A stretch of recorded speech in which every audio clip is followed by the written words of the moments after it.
त्रिनेत्रधारी अवतार का अर्थ है वह रूप जिसमें हनुमान जी की तीसरी आंख प्रकट होती है। जैसे शिव जी के त्रिनेत्र होते हैं, इसके पीछे कई कारण और भावार्थ होते हैं। 1. रौद्र रूप की आवश्यकता। जब अधर्म और राक्षसी शक्तियां सीमा पार कर देती हैं, तब हनुमान जी केवल बलवान भक्त रूप में नहीं, बल्कि रौद्र रक्षक रूप में प्रकट होते हैं। त्रिनेत्र उनके इस उग्र रूप का संकेत है, जिससे वे शत्रुओं का संहार करते हैं। 2. भगवान शिव का अंश होने के कारण।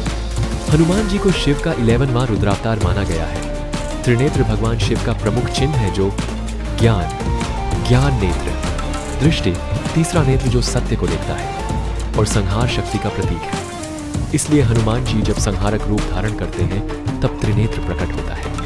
3. विशेष परिस्थितियों में विशेष शक्ति। कुछ प्रसंगों में, जैसे लंका दहन, खौने में वध, अहिरावण का संहार, या जब कोई